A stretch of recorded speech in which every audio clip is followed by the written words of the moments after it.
life was good until, so Russia took over. I mean, the invasion happened, and I was in just about to finish grade 12 high school, and me and my best buddy, actually, I was in his home. We were sitting, we're about to, and we just heard the news that says anybody graduate this year. So we're looking for the university, because I have to be honest, in Afghanistan, we were separated. Men and women don't go to the same school.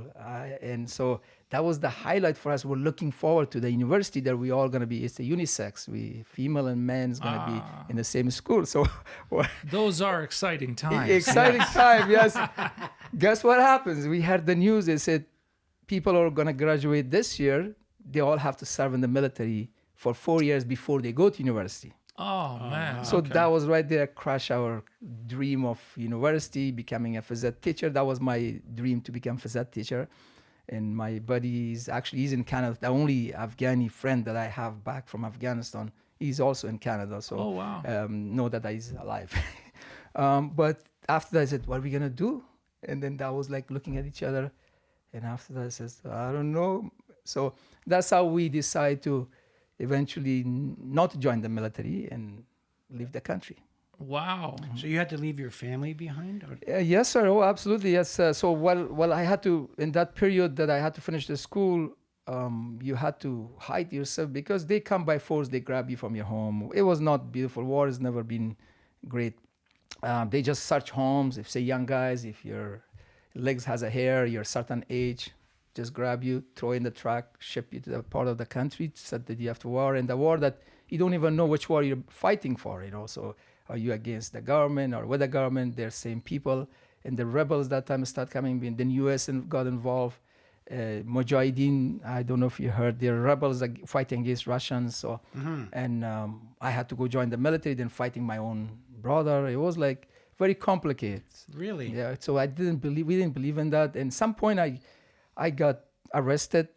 I mean, I don't know if I was because finally the guy who actually knew me, I was using my brother ID card, which was 2 years younger than me, so I could hang out the student couple when the spot checked this by troops, by paratrooper and Russians. They ask ID, and then so I show them this. I get away 2-3 months, and then finally one guy recognized it. You're Shakib. Didn't you finish the school? Yeah. I said, no. I just kind of tried to say, oh, no. Come here. I know you. No. I know you. So that's how they just, anyway, so let's make it short. They grab me, they throw me in the truck, keep me 2 weeks in the maximum security there. They have to keep you, and they have no choice. My family visited me, some point. They were, sad, of course. It's not a happy moment. But I wasn't the only one. There's a lot of other young. Where was it frightening? It must have been. It frightening. was scary. Yeah, I was because I was very young, and I just. How old would you? I was 17, sir. 17, yeah, 17. Okay. And so they after 2 weeks they throw us in the big airplane, cargo train, ship us all the way to the other side of the country, which is the city called Herat, and that's where a border with Iran. That was a really intense fight between rebels and the government. But we're in the military, got 2 weeks training.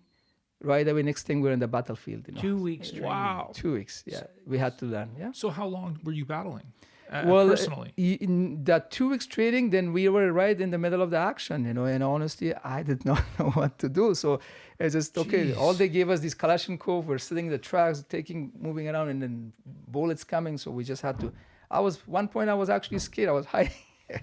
I guess so. Yeah, so, and then these older soldiers, they gave us good advice because they've been around in the battlefield, so they just said, you young guys, listen, just don't point out the gun shooting at them directly. Try to shoot upward, and they know who they're gonna target with. So basically, they know that soldiers are not innocents. They've been forced to come to that war. Oh, that's wow. Yes. And this is Russians that you're fighting? We were actually with the government. So government was taken over by Russians, and then we had to fight the Mujahideen. Okay. Yes, the one they were standing against the Russians, right. Which we didn't believe it. Why we should kill them? Because they're also Afghan people. So, but we had no choice. We've been forced. But anyway, so we somehow I survived 3-4 months there, and then I had to find a way with some friends to escape from there. Walk for 4 days. We go to Iran, which is a neighboring country. So even Iran didn't allow us. We stayed there for a month or two, and so I just wanted to come back to my family. So I had to go back to Pakistan, which is another neighbor. And take train. Somehow managed get the money from where